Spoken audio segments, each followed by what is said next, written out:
Welcome into the latest edition of ESPN FC. I'm Dan Thomas, joined in the studio today by Ali Moreno and Stevie Nicol. Jan will be joining us a little later on, but there's really only one place to start today's show, and that is with Brentford's 4-0 mauling of Manchester United. All the goals are coming in the first half. Brentford were very good. Manchester United were very much the opposite of that. I tell you what, Stevie, wow. You're watching it and you can't believe what you're watching. No, and then it gets worse. I mean, you know it's going to be tough. You know, Brentford at home, they're a big, physical, strong side that will get after you. And so you have to be ready for that challenge. And you've got to say, as individuals, not one of them was ready for that challenge. And I think you also have to look at Ten Hag and say, have you really done your homework? You've put out a team, particularly three players. Martinez, who's one of the smallest centre-backs in world football, never mind in the Premier League, you're putting him against two guys in Mbeumo and Ivan Toney who love a battle physically. They love the ball in the air. And then you look at the middle of the park. You've got Eriksen and Bruno Fernandes. And all you've got as a bit of muscle is Fred. Right. Okay, and you wonder why you're getting overrun. You want to say that again? That the bit of muscle? Well, the bit of muscle is Fred. Okay. Right. And you wonder why you're getting overrun. So you've put a side out that's up against the basics of football. From when the game started, there's always been one rule. You have to win the right to play. And when you've got a team full of footballers, supposedly, the first thing they have to do is win the right. And they couldn't do it. And they didn't do it from the first minute to the last minute, and you end up losing because, yes, you're outplayed, outfought, you name it, and you also make so many individual mistakes, particularly the goalkeeper. So, just an absolute shocker. And the most clear evidence of a team that is fragile is that when you give up these early goals, there was no sense of Manchester United coming together and rallying around a plan or, hey, look, okay, not a good start of the game, but let's make sure we get a couple of things right so that we build some momentum, so that we build some confidence. None of that. The team does not come together at all. They quickly, and I mean quickly, separated, broke apart, said, Now you start worrying about what you do and your job and your assignments, and you're no longer concerned about the team concept, and that's why you see just guys running around without any sort of plan. That's scary, because that tells me that this is a team that has no belief whatsoever. And if that's the case, how do you get that back when you do not actually understand or believe or think or trust that you're good enough to compete against a team like Brentford? Let's welcome in, shall we? Jan Arge Fjortoft is with us as well. Jan, how much do we blame Ten Hag? How much do we blame the players for today's performance? And how much do we blame the club? I think this last week has been Manchester United as they are in 2022. They more or less lost 4-0 every day in every department. I mean, they're looking for a striker, that Anatovic, that McLaren had at 20 like for 200 years ago. I mean, so let's put it this way: the club is rotten. I mean, sorry to say. And in all departments, concrete, Old Trafford, hole in the roof. It's terrible stadium. Used to be the best stadium to come to. That's been said. The two last games, I mean, it's unbelievable. And I think that Al said it, play out from the back. I mean, it's unbelievable in the stages of the self-confidence of this team. So the players, we have to start with them. They have this idea. We have no confidence. We don't understand the pattern of the manager. What do? Okay, De Gea, who made a big mistake, tried to play Christian Eriksen the ball on 15 meters. And they scored a 2-0. That is a consequence of a lot of things. On the manager, I think that it's too early, of course, after 2 games. But there are some interesting thing. He put people out of positions. Afterwards, I think he is right to go at the players, because I think sometimes sometimes the players are hidden behind owners, managers, and so on. But still, this pre-season means nothing. Pre-season is pre-season. So I think that for Manchester United fans to see what's going on at the club, it's scandalous. It's unbelievable. But I won't say that, and a long prologue now is that I will also big respect to Brentford. Brentford winning 4-0. Manager Frank, fantastic job. Good. You see, like Brighton, you can see how they want to play. And coincidentally, the 2 games with Brighton and Brentford now, he's kind of shown that the pattern of Manchester United they're not to be seen, because Frank and Potter has a great pattern they have managed to give the players. Surely Ten Hag going to Brentford, and Jan's right, you got to praise Brentford, but again, I'll say it, and I don't wish to disrespect them. You know what you're going to get. So surely if you're Ten Hag, you have some sort of plan where, right, if things are not going quite right, then we have to bunker in, we have to get tight, let's make them go round the outside, everybody just get compact, and then we get ourselves back into the game. There was nothing. And you look at the experience they had on the field, people like De Gea, Maguire, Ronaldo. I mean, and the manager sat on the bench and did absolutely zero. But it's not his fault that De Gea threw it in, is it? I'll tell you what's his fault, though. His fault is that when things are not going well, nobody had any sort of idea how to either bunker in or bring everybody together or just do something to stop the bleeding. To stop the bleeding, to ride it out, so to speak. Nothing. That's down to the manager. And to sit there and not do anything until half-time is wrong completely as well. So, yes, you have to look at the players. I think the biggest burden definitely is on the players. Because at the end of the day, at the very least, you should have some heart and you should fight. But I tell you what, the manager didn't do too much to help them. To your point, Stevie, about the fight and of the players, or lack thereof. When you hear the Brentford players talking after the game, they talk about our priority was to work hard.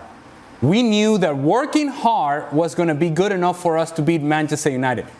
Working hard, good enough to beat Manchester United. Working hard should be the minimum for any team. And yet, for Brentford, the players knew on the field, in looking at the Manchester United players, that if we just run, if we work hard, if we work together, we're going to be better than any of these guys, because they're not willing to do what we're willing to do. That's embarrassing. Yeah. Yeah, I think, and to make some facts on that, I saw the stats after the game. Not only did Manchester United lose 4-0, they had less tackles. They ran, Brentford ran a lot more than them. So all these things show that there is no passion, there is nothing in this team. And you just got a feeling that sometimes people are saying that a manager will lose the dressing room. I think Ten Hag hasn't been there long enough to lose it, but he hasn't won the dressing room yet. And when I had a look at this game today, I got a feeling, I've been in a situation as a player, when a player and the players, it's like immunity, if that is the right word. It's like they wanted to be bad. Because if you see 1 to 11 starting level, great players, you know they are sulky babies. They've been there all last season as well. But what they did at Brentford today, I'm not sure about the English word for it. It's like they went to strike. I think it's shocking to see. Next up's Liverpool. Uh-oh. It's incredible, isn't it? Stevie, let's take a look at your player ratings, shall we, for this? I mean, I tried to be. I was generous. God, the subs did well. Well, because they drew 0-0 in the second half. Hey! So they absolutely made a huge difference in subs. You go 4-0 down and you draw 0-0 in the second half. Yeah. I mean, really. You know, I mean, I don't want to tell you. De Gea deserves 2 because, you know, he's culpable, no question, for the first 2. But after that, Maguire's supposed to be the captain. I mean, where did that go? Martinez just looked He shouldn't have been playing. He shouldn't have been playing. What happens next? Obviously, like Ten Hag was asked, wasn't he? Are you going to bring in players? And he said, yes, we need to bring in quality. But they're chasing Arnautovic, they're chasing Rabiot. That's not going to make any difference in this sort of game, Jan, is it? They are in so much trouble.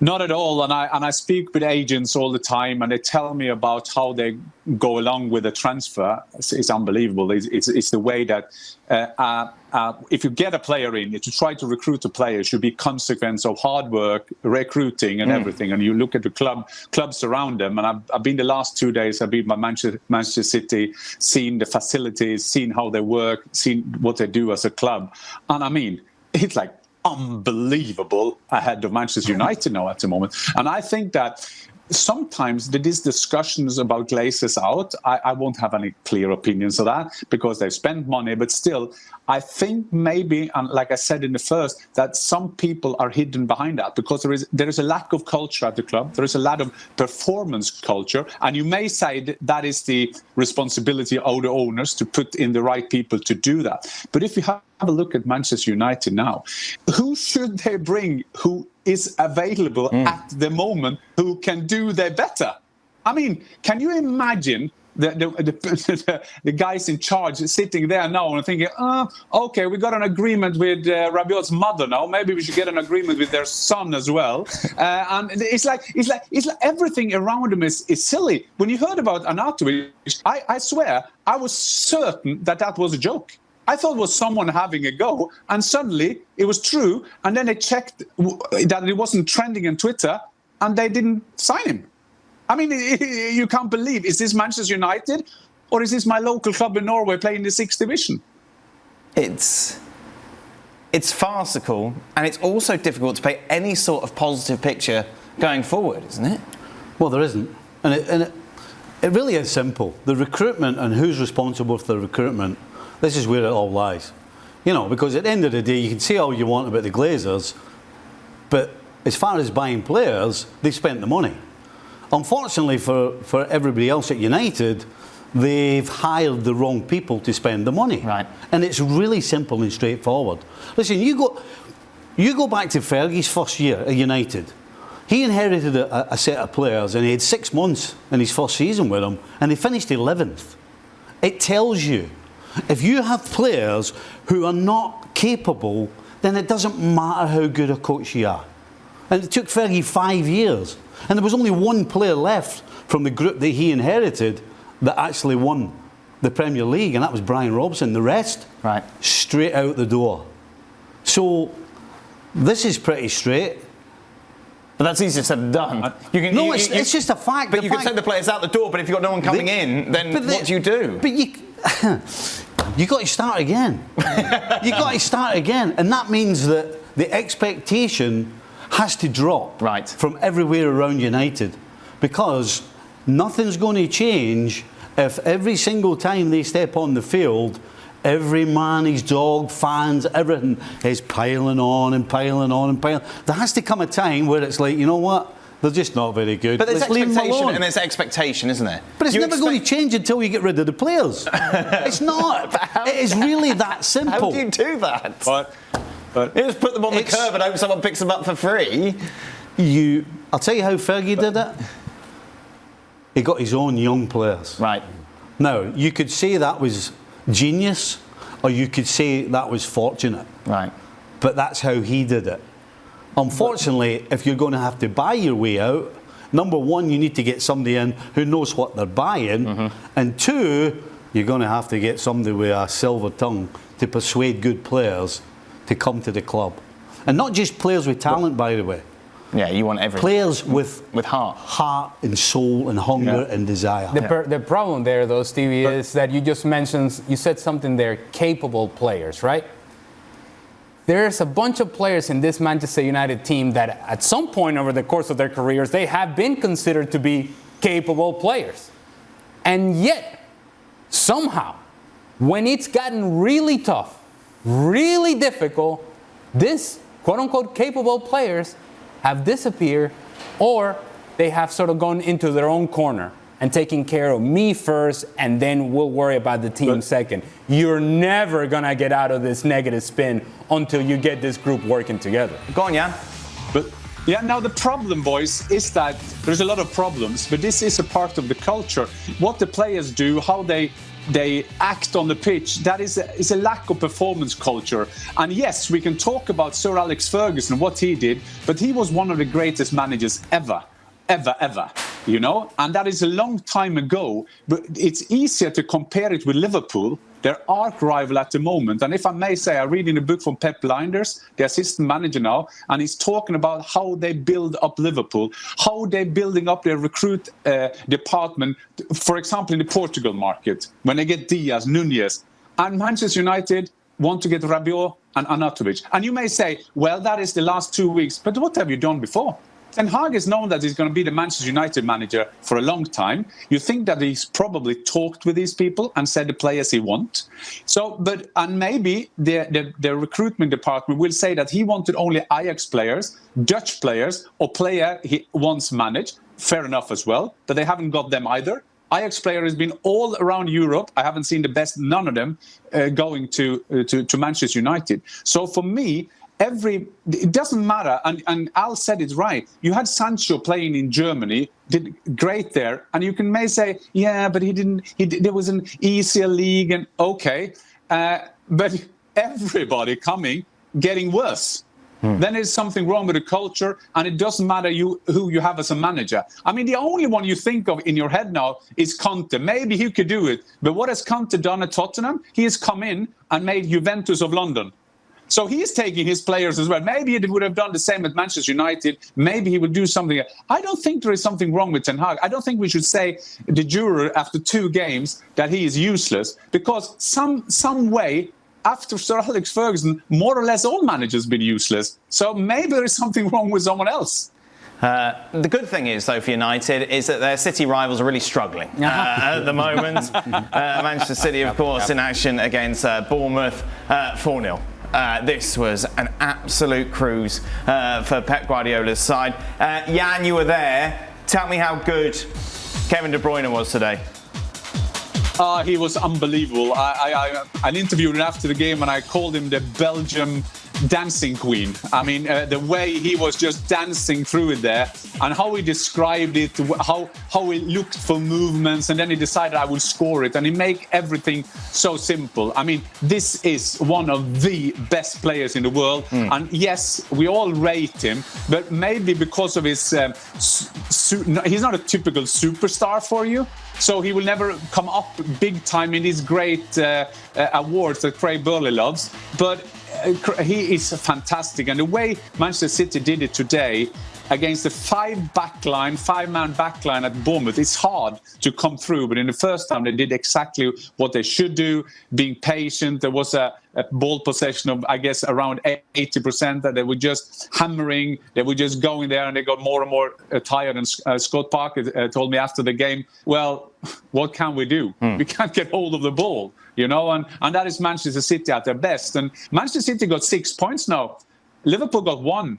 And we may say this is after 2 rounds. Yeah, but I'm just saying, because we've seen the last years that it's been 1 or 2 or 3 points who's decided the championship. Liverpool haven't played yet. Yeah, calm down. They play on Monday. If you let me end the sentence, I will say that. It's just show you how exciting it is that on Monday they're playing Crystal Palace and you just feel they have to win. That's what we love the Premier League.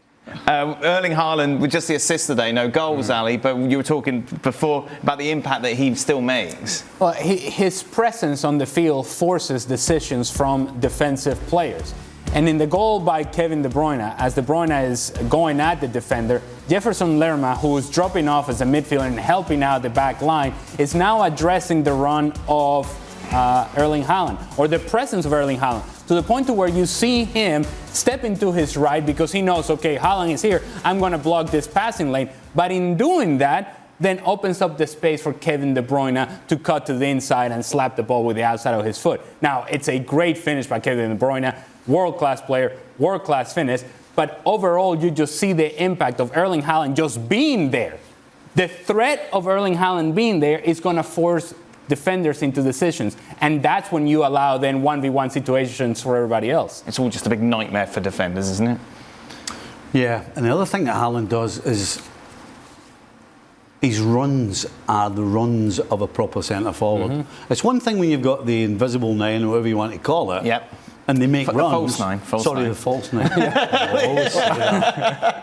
Can't help it. But the invisible nine is a great player too. I wouldn't mind being that. But his runs are great runs. You know, Right. There's one thing to have movement, but if they're just airy-fairy and all over the shop, then sometimes defenders can just let you go because you're running away for a goal or something like that. Yeah. Whereas this guy always runs where he thinks A, he's going to get it, and B, it's the most advantage for the guy on the ball. I mean, it just gets worse for defences in the Premier League. Yeah. Yeah, absolutely. He had very few touches today, and it's also that Pep Guardiola says when he doesn't have a lot of touches, he doesn't want him to wander down in midfield because I got, like Pep said at the press conference, I got enough players there. So I think there was one situation that could be is interesting is when Foden doesn't play him. When he come one against a goalkeeper, and it is just to take it over to Erling, and Erling would have had an easy goal as goal getters like. And at halftime, Pep took Foden off. I'm not saying that that was the reason, but that is quite interesting. Okay, fair enough. Foden wants to score, and he's been there, but a goal getter never likes there. But De Bruyne as well, his goal, some of his runs. And I think the thing is, when you play with that kind of number 9, you will always get the defenders tired. They will always chase you, and they will always try to double up on the striker because he will keep it, and then they will come after him. So they got 6 goals now, and Erling Haaland got 2 of them and 1 assist. So I think that is a good start for a young man from Norway. Yeah, and you said something there about Haaland dropping into the middle of the park. Because I couldn't figure out why he took him off. Because I'm thinking, why are you taking this guy off? Well, there's still like 18 minutes to go, something like that. Do you think that maybe is part of the reason? He's taking him off, and then when he gets him in the dressing room, he's going, right, if you keep doing that, I'm going to keep taking you off. You need to stay up front. That's where I want you. Do you think, is that a reason? Is that plausible? Because I can't think why else you would take him off unless you try to send some sort of message. And is that the message? I don't think so, Stevie. I understand what you're saying because he didn't go a lot down to midfield today. But I was at the press conference of Pep on Friday, and that was more like what shall I say, a seminar that he tried to understand his ideas and all that. And he said at this stage of the season he doesn't want to rotate a lot because there is just 7 days between the games, and he will keep on rotating. So I think that he is in a stage now that he wants to give players the chance, small chance, like Alvarez. You know that you will need him during the season, so then you will give him some minutes, and then he puts it on. Having said that, of course, Erling as a striker would like to stay on at the end because there are some free goals then. Or in the first game, he wanted a hat-trick, and he was a bit annoyed about that. But I think that Pep is doing right there. Of course, a number 9 will never want to be taken off. But I think it's wise when you know that this is an unbelievable long season. Although there is this World Cup, this small tournament in the middle, but still to keep it steady because we're just two rounds into the league. Unbelievable count, up to 4 as it stands. Gabriel Jesus was unbelievable today again, wasn't he, for Arsenal as they beat Leicester by 4 goals to 2. Steve Nicol. Well, you know what? At last, they actually played from the first to the last minute. My criticism, particularly last week, was that it's only their second game. I know, but they reminded me of Arsenal of last year in the first game, where they came out flying, had a spell where they were incredible, but then it disappeared for the next hour. I can't say that about this game. Now, yes, they lost 2 horrible goals, which I'm sure Arteta will be looking at, but other than that, they could have scored at least half a dozen. Okay, Leicester were poor, but Arsenal going forward were frightening, and Jesus was absolutely outstanding. You see, some of the runs he had with the ball at his feet, one in the second half, he just ghosted past 3 defenders and put a ball across the 6-yard box. Unfortunately, there was nobody there to put it away. He himself could have had at least 3, maybe 4. So yes, this was a performance from Arsenal pretty much from the first minute to the last. Now, if they can keep doing that, then we can start talking about who do they push out the top 4. Right. Has Jesus surprised you? No, because I remember saying when he moved that I thought that possibly the change of jersey is going to take the weight off his shoulders. I've always felt that every time he stepped on the field for City, he had the weight on his shoulders. It was almost like he had to prove himself every single time. Right. And I thought that going to Arsenal, he could just be free and go and play. And right now, that's what it looks like. I mean, I never saw him going past 3 defenders so well and just looking so lively and incredible when he was playing for Man City.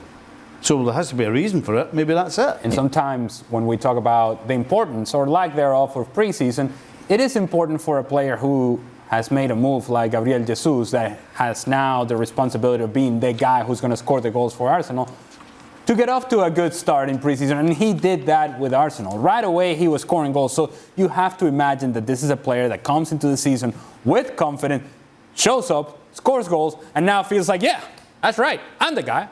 I was always going to be the guy. Here I am. Why were you doubting me? I think this is important for Arsenal. They look good today. In my new betting column, I tipped Arsenal to finish in the top 4.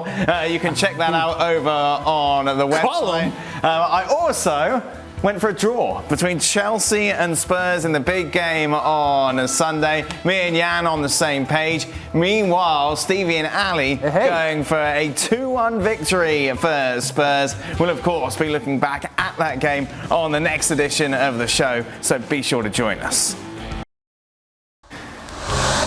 It was a disappointing start for the new-look Barcelona. They could have managed a 0-0 draw against Rayo Vallecano. Rafinha started, as did Lewandowski, but they couldn't find a goal in the 90 minutes. In fact, Rayo had some good chances as well. For more on this, let's go to Ian Dark and Steve McManaman. Boys, this wasn't in the script. It certainly wasn't. Great performance by Rayo Vallecano. We came to see Lewandowski and Rafinha, etc., but we're probably going to leave talking about those 2 central defenders, Catena and Lejeune, for Rayo Vallecano. But, I mean, the fact of the matter is, and I suppose the question is, was that teething trouble with the new team, or are Barcelona still not good enough? Well, I certainly think it's the latter. I just think they're not good enough. Yes, they've got a host of new signings. Listen, I love Lewandowski. I think he's world class. But a lot of the other signings didn't... I mean, Koundé's a good sign, but they haven't registered them. But Rafinha, I'm not that bothered about. Kessie, I wasn't that bothered about. You know, people like that. Christensen, I wasn't that bothered about. Yes, Lewandowski is an upgrade. But you see how many players they used today. They were packed on the bench, absolutely stacked with internationals. They brought 5 on, and they still couldn't do anything. The game management was poor. They were slow. There was no agency at all. Yes, it's very, very warm tonight.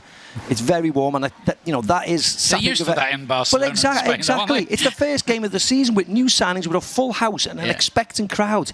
There was no tempo at all. I was really disappointed in them. I really was today. I did agree with Ali there.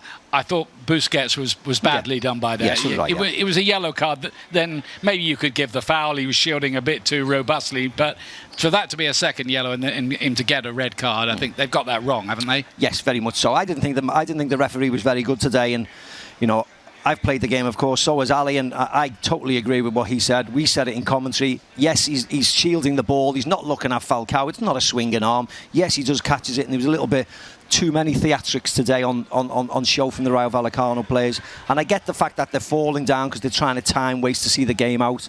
But the referee fell for that one today, really, off Falcao. So a bit of pressure. I don't think he's going to enjoy the headlines tomorrow morning, Xavi. All the players, disappointing debuts, really, all around. Kessie got a bit of an injury. There's the Busquets red. So next game, away to Real Sociedad. They've got to start performing. Back to you, Dan. Jenna, before we let you go, we've had quite a few complaints that you're not wearing your jackets. Oh, no. It's a Turkish bath here.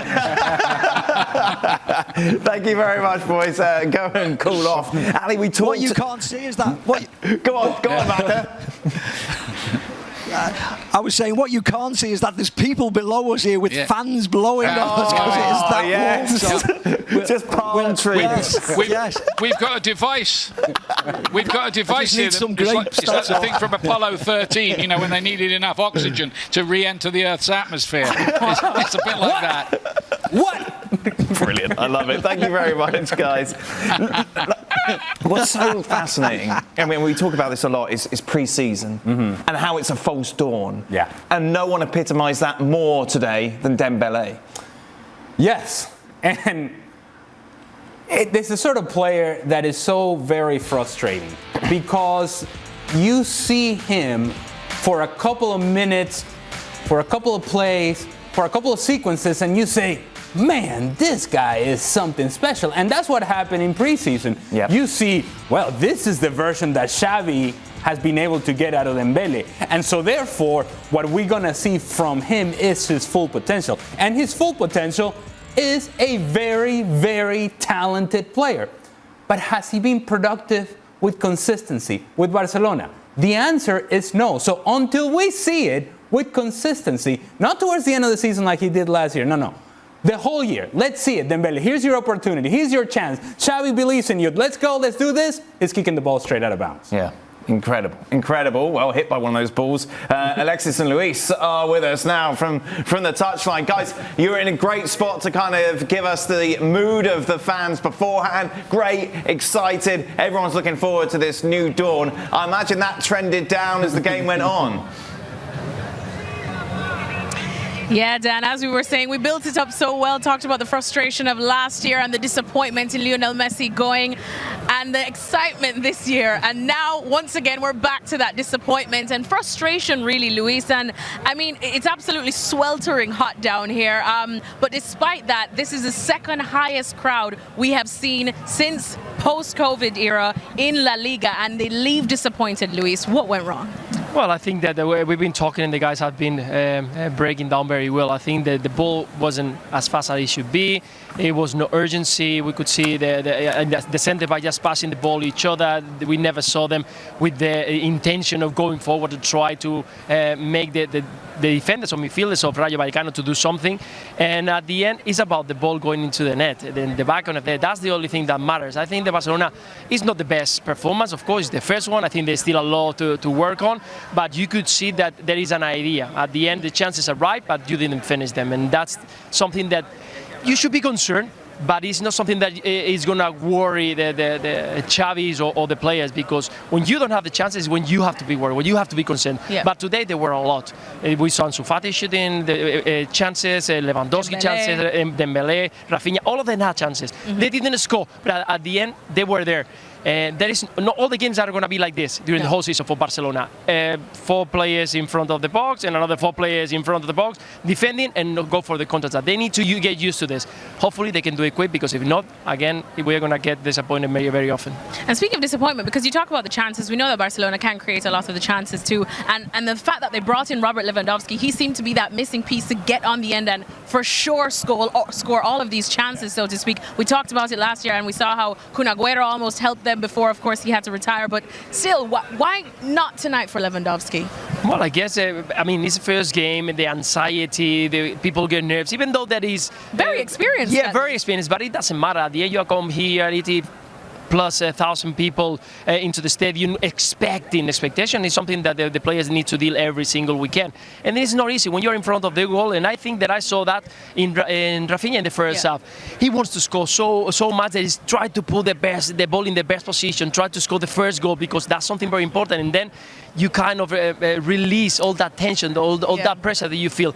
But sometimes you got a backkeeper in front, you got players in front, and it's not easy. So I think that's what happened tonight. All of them wanted, but it wasn't enough. Rafinha definitely was trying very hard. He's had some pace on him, almost fell over our side and fell on top of us a couple of times. Luis was going to offer him a seat to sit beside us, but he wanted to get involved. Someone else who wanted to get involved, of course, is Dembele. We spoke about him and how highly you rate him, you know, despite all the other big glittery names on this Barcelona squad. But you heard Ali almost have a little crack at him. They love a fight. They love a fight. Oh, the first thing that they start talking when they were going to throw to us, the transmission, it was, no, Dembele, you know, yeah, there you go, you got the chances. Listen, guys, it's the first game, take it easy with Dembele. He's a fantastic player, as you're going to show. Last year, he was great. Today, yeah, maybe we can say that he wasn't the best on crossing, on finishing the game. But if you see what happened on the field, why all the players are looking for Dembele, why all of them, they are rushing to bring the ball to Dembele, that has to mean something. And guys, yes, given time, he's the best player, or one of the best players on the field. Tell him, Luis. But didn't we give him time before? And isn't this a little bit of the version that we saw of the previous version before he got his new contract? It's got to be a concern, Luis. I understand you're a big fan of his, but you've got to be worried when you've got one of your best players who are as inconsistent as he is. Yeah, but we are talking about one game. You guys have been mentioning about the preseason, that he's been good, he's been in action. Last year, he ended up the season very well with 13 assists in just 3 months, something that no one was expecting. And now we are talking about one game, a game that is not easy. It's Lewandowski inside, Rafinha inside, Kessie came into the second half, Frankie de Jong. And we are focusing on only Dembele. I think, yeah, it wasn't the best one, but I think the whole performance was the best for Barcelona. So let's give it time. I think that these guys deserve. They've just been training for 3 weeks. Christensen, Lewandowski, with the uncertainty that they maybe wasn't going to be registered. So all that kind of things, when you are on the field, kind of is an impact for the players. And today, yeah, it wasn't the best one because they didn't score. If they scored the first one, it could have been 2-3 more goals. Frankie de Jong was a bright spark, though, wasn't he? The best one, yeah, exactly. The best one in the second. The one they're trying to get rid of, Luis. Yeah, kind of. They need to register Koundé. I think he showed today. He wanted to show, listen, I'm here, I wanted to do something, look what I can bring on the table. And definitely was one of the best players on the second half. Former Barcelona midfielder Luis Garcia. Thank you. And Dembele's agent, by the way. Thank you very much. Karaoke tonight, Alexis? Oh, you know it, Dan. We just can't wait to get out of here to get some karaoke. Luis, now that there's no more, I suppose, lockdown laws here in Catalonia, Luis is going to take us to where all the big ballers go, right, Luis? Yeah, exactly. Now that the guys are not here. Now that they're not here. Yeah. This is an A-team. Yeah, all right. Go find another lever to pull. Thank you very much to Luis and Alexis. We're going to activate the 5th lever. Just a reminder, every single La Liga game will be live on ESPN Plus this season, and Real Madrid kick off the defence of their campaign away against Almeria on Plus at 3 p.m. Eastern. Well, after the 0-0 draw, Eduardo FernandezAbascal caught up with Xavi. Hello, Xavi. Hi. So yesterday, people were very happy with all the players able to register, but today what happened? This tastes like a defeat? Well, of course, we need to analyze. We need time to analyze the game. I think we dominate the game. We control the game. We create many chances to score, but we didn't score. This is the, I think, briefing. This is the game, no? But then we must attack better. We should to understand where were the space or the free men to attack. It was difficult, and then Rayo Vallecano did a very tough game. They defend very well tactically, very good team. So it was difficult for us. Of course, it's not the best beginning, but it's a matter of time. We need to continue like that, believe in our game model, and keep going. Of course, it's not enough 1 point. But that's it. We need to keep going and continue working hard. It looks like in pre-season you were much quicker than today, and in the second half you improved a little bit, especially with Frankie de Jong. I think he was probably the best player on the pitch. You think? I don't know. Of course, Frankie did very well when he started from the bench. But I think we had to score. We create many chances. We arrived many times near to the box. We shoot many times from outside the box. So we I think just missed the goal. Of course, we need to play better, but it was for winning today. Sevilla lost yesterday as well. You have a draw today. Do you think this is going to be a very tough league to win the games? Sure. The league is really tough. All the games are difficult. Everybody understand very well our game model.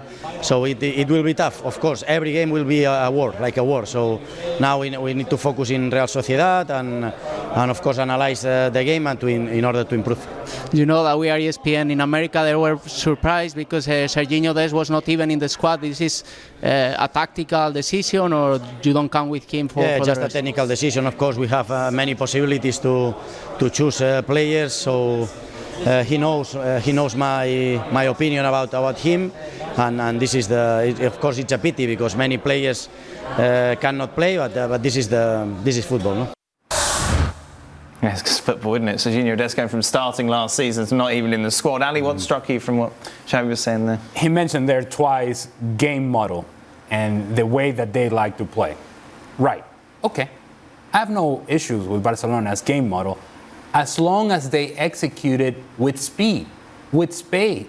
When you have a team that doesn't move the ball quickly enough, then it becomes predictable. That game model that he's talking about becomes easier to defend because you're not moving that ball with speed, and then you now have speed of movement ahead of the ball.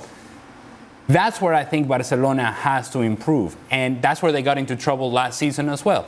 When they become predictable, when everything it goes from point A to B to C. At some point, you have to be able to bypass some lines so that then you can generate those 1v1 situations with Dembele, with Rafinha, Pedri with space in between lines, Gavi with space in between lines.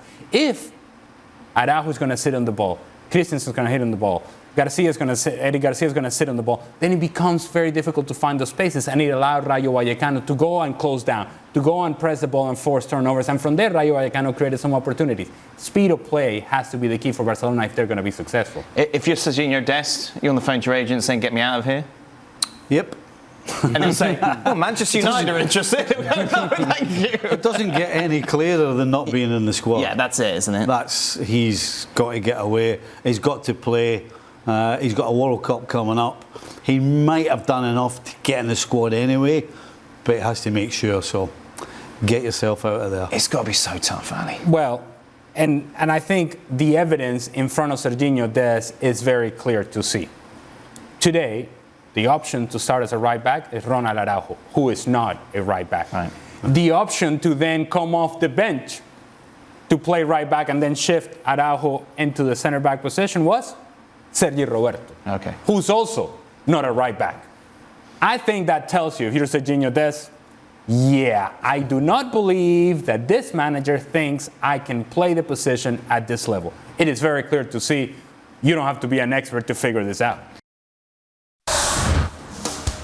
It was the opening weekend of Serie A. Dumfries very much the hero for Inter, scoring a late winner to give them a 2-1 victory over Lecce. Meanwhile, Milan, of course, the defence of their title, started things with a 4-2 victory over Udinese. Atalanta beat Sampdoria by 2-0. New Boys Monza lost at home against Torino. For a lot more on what happened in Italy this weekend, be sure to check out the latest edition of the Gab and Jules podcast, which drops on Monday. That is it. That brings us to the end of today's show. But fear not, Extra Time is next, and there's one subject that dominates most of the questions looking at them, and it might just be Manchester United. Oh, what? No. Really? Why is that? Because they're rubbish. They're not that good.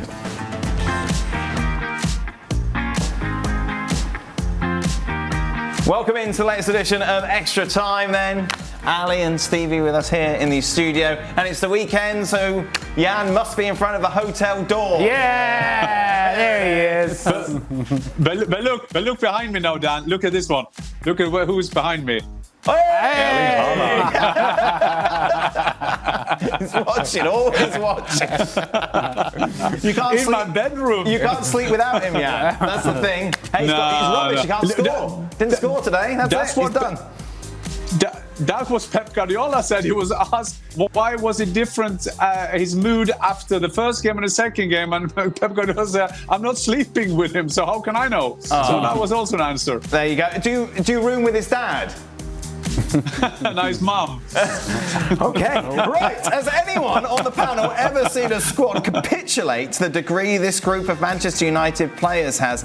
It seems Ralph Rangnick wasn't exaggerating when he said this team needs open heart rather than cosmetic surgery. Just when you think it's rock bottom, they dig a little more and lower that bar, don't they? Keep digging. Incredible. Like, you think of the history of the sort of capitulations, like Leeds, obviously, when they had that success and it all went downhill very quickly, but they're not Manchester United, are they? No, and most teams like that, every now and again have a little spot. Yeah. You don't see that happening with this mob. No. It's just all doom and gloom. Yeah, completely. the thing is that it's not short term. That's the really scary part, is that you just mentioned, okay, it was as bad as it was going to get. Oh, no, there is more. Yeah. And when does it stop? Is it going to stop against Liverpool? I don't think so. It's going to keep on going, and it's going to get worse and worse and worse until there is really, really significant change. There's nothing to hold on to. Nope. You're pumping the brakes, and you never made a chance. Yeah. You never missed a chance. Yeah. You never defended. You never fought. There's nothing to hold on to. There's a lot of United questions here. Jan, I saw guys slate Jose repeatedly, but with every passing week, his claim that the greatest achievement of his career was to get Manchester United to second and to win 2 trophies is ringing truer by the day. Any comments? Yeah, I will take Ole Gunnar Solskjaer back in the business. Because I know there's quotes from Jose coming always in that he said that he is a clever man, Jose Mourinho, because he knows what he's saying, of course. But Ole Gunnar Solskjaer, they were second with him, and then you can say a lot of things about that. I think the Manchester United situation now is so terrible that even that the joke that they are like this orchestra Titanic, that they're just going back, and they're playing the violin. It's not funny it's not funny anymore, because now the lifeboats are out. I mean, there are lifeboats, and the fans don't want the players to survive. They want new faces in. They got a new captain, but meaning a manager in Erik ten Hag, but that doesn't function either. So there's something wrong with Titanic. There's something wrong with the lifeboats, and so on. So goes the joke. They just put the music up when Jan was talking. It's like the Oscars. Shut him up. stick that there. Jan, do you think Ollie is enjoying this? Absolutely not. No? I mean, there is a lot of there is a lot of things you can say about Ole Gunnar Solskjaer, but that he is a true Manchester United fan, and that he played for Manchester United. He got his hearts there. He showed that as a manager. You can discuss how good that was, how was his buying, how did he organize his team, but he got a Manchester United heart, so he's not enjoying this at all. Is that not a human little part of you going, no? No. That would just be me. Hey, that says a lot about you, Dan. I know. If they sacked me from this show, I wanted to fail. I don't want to go. That is it. I don't care. Well, it's good to know that, Dan. Stevie, how many goals will United concede against Liverpool, and why is it 8? Oh. I actually started thinking about that for about 2 seconds. What's in the sky? I know, but it's really because way up there. I actually went there, in my head, the sky. after the final whistle, and then I realised that the next game for United was Liverpool. I actually went there thinking, oh my goodness, this could be, and then I went hold on. Right. But it could be. But it could be. But everybody knows.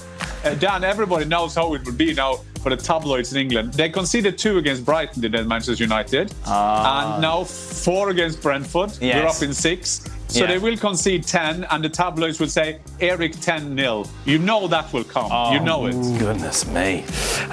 What number are you going for, Jan? Pardon? What number? I'm living in which room? The hotel room. How many goals will they concede against Liverpool? 2 plus 4. No, I'm not saying. I say that Manchester United will get a result against Liverpool. Well, yeah, they'll lose, but that will be the result, won't it? No. They will get a good result. I say that. You'll see that next Monday. Why? I will be there fresh. What have you seen, Jan, that gives you any sort of confidence that will happen? Because it can't get worse. That is the most positive news. I felt like we said this before when Liverpool played them. No. We saw Liverpool at Fulham, and if Manchester United do like Fulham, which is very, very unlikely, that they will fight hard and win tackles. No, but I got a feeling, but the danger I have on that game, 8 days before it happened, I think people just be aware of that game, because I think you will have demonstrations. I think that what you saw in the first game, that is just a start. I will say that this is a dangerous game. There should be some red flags up there, because the Manchester United fans you can see that all over the place. They are after someone. So I think this is going to be a high risk game, but I still think Manchester United will get a result, good result. For the boys, Ali, if you represented Frankie de Jong, would you sanction him going to Manchester United, even if they paid all of his back wages and promised a ridiculous salary?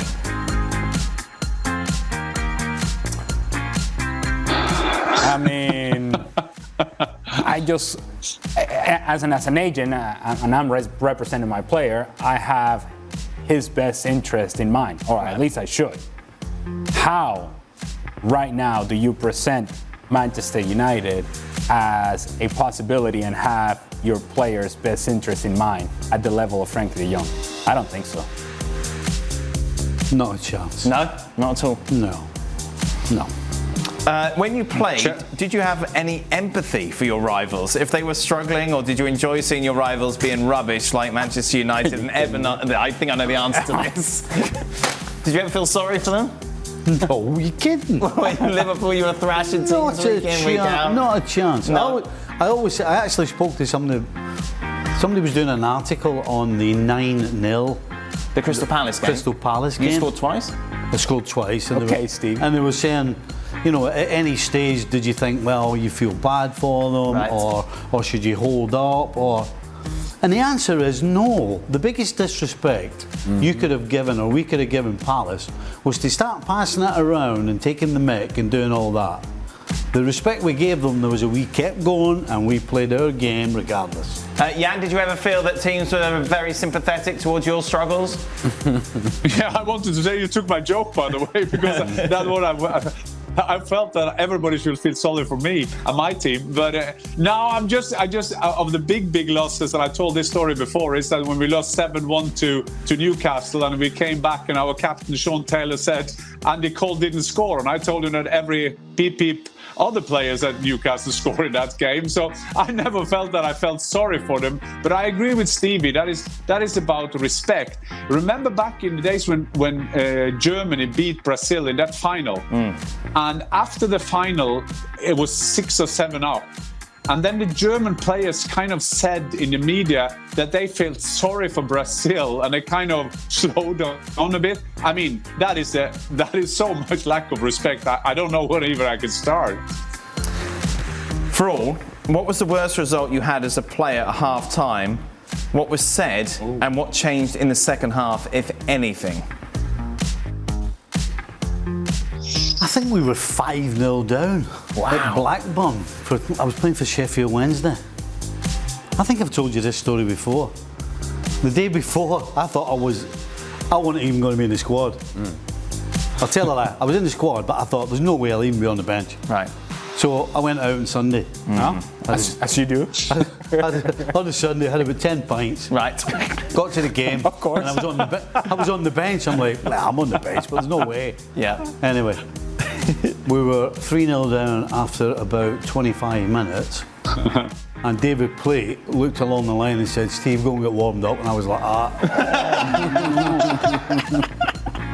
I was like, you joke. And I went on. Right. We ended up getting beat 7-2. Okay. We actually do the second half 2-2, I believe. There you are. And actually did all right. But yeah, that was a bit of a shock. Weren't you in charge of the Revs when they were 4-0 up once and it finished 4-4? Or have I made that up? No, I was Philadelphia away. Right. I also called that as well at half time. Right. So you're 4-0 up at half We're time? 4-0 up at half time. But I knew that we had, let's just say we had a creaky defence. Okay. Creaky. And I've walked in and so the coach's room in Philly, you've got to walk through the dressing room to get to the coach's room. Okay. And I'm walking in and half of the team are in, they're all like this, oh yeah, you know, that, right? And I walked in the other room and I shut the door and Remy and Miles were already in there and I shut the door and I went, right. I said, by the way, this isn't over. It's inspirational talk and there. they went like that. Wow. And I'm telling you, I said, hey, we need to make sure we start the second half because we are well capable. Right. Anyway, we drew 4-4 and in the last minute, they should have had a penalty. And the ref never gave it. We got a point. Wow. So what did you say to them at half time? Yes. Inspirational stuff. Well, it's really funny because when you walk in the room, right, everybody turns normal, and that's why I'm saying I knew this was far from over. Right. But of course, when you open the door again, you walk out, you're like, right, hey, we've got to do exactly what we did. We've got to do that. And then of course, then the bell goes, and then they all go out. And then once everybody's gone, you're like, please. Please. Exactly how it is. Jan, what was your worst result at half-time? I'm not sure if it was the worst result, but I remember playing for Norway under 21 in Romania. We were 2-0 down. I was the lone striker, and at halftime the coach took me off, and we won 3-2. So that was nice for a that was very nice for an 18-year-old. And you were sitting like, and the next day you were watching the A-team play, and you were sitting there and thought, where did I end up here? Yeah, so I think that was the saddest appearance. Ali? We were losing 4-0 at home World Cup qualifier against Brazil. Now, mind you, we actually were playing really well the first 10 minutes or so. We had chances. We were looking good. I was comfortably seated on the bench in this particular game. And as the game, all of a sudden, we lose the ball in a bad area, Kaká goes running, goal. Robinho, Neymar, Kaká, goal, 4-0. And now, the fans in Venezuela thought it would be a great idea that every time the Brazil got the ball, they were olaying us. Right. So our home fans, every time Brazil got the ball, they were olaying us. And every time Kaká had the ball, everybody was clapping. Oh, lovely. So it was a great environment to then be told by the coach around halftime, Alejandro, you got to go warm up. And much like Stevie, I'm like, what? Plus, it's not like you're coming into Did you have 10 pints the night before? No, I did not. But it's not the environment that you want to come into. Not only because you're losing 4-0. It's not like me coming in, now we're going to combine and score a bunch of goals. Right. No, we're still going to play with one striker, and it's just going to be me, and they're going to be knocking the ball around me, and that's exactly what happened. It was it ended at 4-0 though. So much like Stevie, I made a difference. Yeah. Made a difference. So a lot of questions about Manchester United. Go on, Dan, Bournemouth did the same today. I thought that was brilliant for the Bournemouth fans. In the first half, when Manchester City had a ball possession of 110%, as Don Hutchinson would have said it, and then suddenly Bournemouth got the ball, and their fans started doing ole, and they had 3 passes, and then they started all over again. That was brilliant humour. Very, very cool. So we had a lot of questions about Manchester United. Also, a lot of people writing about Arsenal to you, Stevie. Yep. Earlier today, Stevie said if Jesus plays with this good form, Arsenal could make top 4. Is he having a change of heart towards Arsenal? And if so, should he just pay Dan his $50 now?